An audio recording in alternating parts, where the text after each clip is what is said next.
Pensa só, uma praia é poluída de repente, ou um produto defeituoso coloca milhares de pessoas em risco. Nessas horas, quem é que defende o interesse de todo mundo? Hoje, a gente vai desvendar uma das ferramentas mais importantes para isso, o inquérito civil do Ministério Público. Bora entender como ele funciona para proteger os nossos direitos coletivos? Então, o que é esse tal de inquérito civil, afinal? Bom, ele é a principal ferramenta de investigação do Ministério Público. Sabe, quando existe uma suspeita de dano a direitos que são de todo mundo, como o meio ambiente, os direitos do consumidor ou o nosso patrimônio histórico, é ele que entra em cena. O objetivo é bem claro: apurar os fatos e juntar provas para uma possível ação na justiça. Para a gente entender o fluxo completo, nossa análise vai passar por 5 partes. Primeiro, o que é essa ferramenta? Depois, como um inquérito é iniciado, como os fatos são reunidos, quais são os possíveis finais para ele e, o que é super importante, como a transparência permite que a sociedade acompanhe tudo de perto. Vamos lá. Ok, vamos começar pelo começo, pelo propósito fundamental do inquérito civil. Por que ele existe? Qual é a razão de ser dele? E aqui tem um ponto que mostra como o sistema pode ser ágil. O objetivo do inquérito é, sim, coletar provas. Mas olha que interessante. Se o Ministério Público já tiver informações suficientes para processar os responsáveis, ele pode ir direto para a Justiça.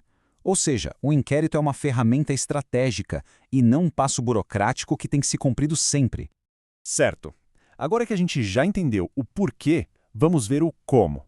O que exatamente dá o pontapé inicial em todo esse processo? O que acende a faísca para uma investigação começar?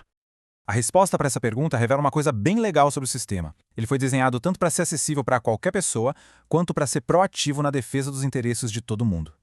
Existem basicamente 3 gatilhos. Primeiro, o próprio Ministério Público pode agir por conta própria, o que a gente chama de ofício. Segundo, e talvez o mais importante para a cidadania, é que ele pode começar a partir de uma denúncia de qualquer pessoa ou autoridade.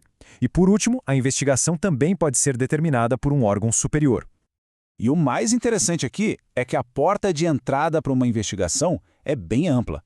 Pensa só, até uma denúncia anônima pode ser o ponto de partida, contanto que ela traga informações concretas que possam ser checadas, né? Isso garante que qualquer pessoa que veja um problema possa denunciar com segurança sem precisar se identificar.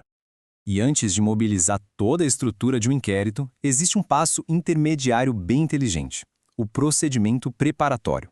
Pensa nele como se fosse uma triagem.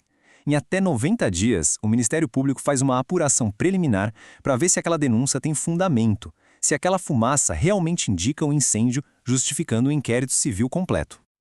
Ok, o inquérito foi aberto. E agora? Agora a gente entra na fase crucial, no coração do processo, a investigação em si, onde as provas são de fato coletadas e analisadas. Tudo começa oficialmente com um documento chamado portaria. Pode pensar nela como a certidão de nascimento do inquérito. É ela que estabelece, preto no branco, o que está sendo investigado, quem é o alvo da investigação e com base em qual lei. É um mapa que vai guiar todo o trabalho. O comando da investigação fica com um membro do Ministério Público, que atua como um verdadeiro detetive dos direitos coletivos. Essa pessoa tem poderes bem amplos para buscar verdade. Pode pedir documentos de empresas e órgãos públicos, chamar testemunhas para depor, solicitar perícias, enfim, fazer tudo o que for necessário para esclarecer os fatos. E o tempo? Quanto tempo isso leva? O prazo inicial é de 1 ano, mas, e esse é um ponto importante, investigações muito grandes, como um caso de corrupção ou um desastre ambiental complexo, podem precisar de mais tempo. Por isso o prazo pode ser prorrogado quantas vezes for preciso, desde que cada prorrogação seja muito bem justificada. A prioridade é apurar tudo direitinho, não só cumprir um prazo. Depois que todas as provas são reunidas, que tudo é analisado, a investigação chega numa encruzilhada. É a hora da decisão. Basicamente, a investigação pode levar a 2 caminhos.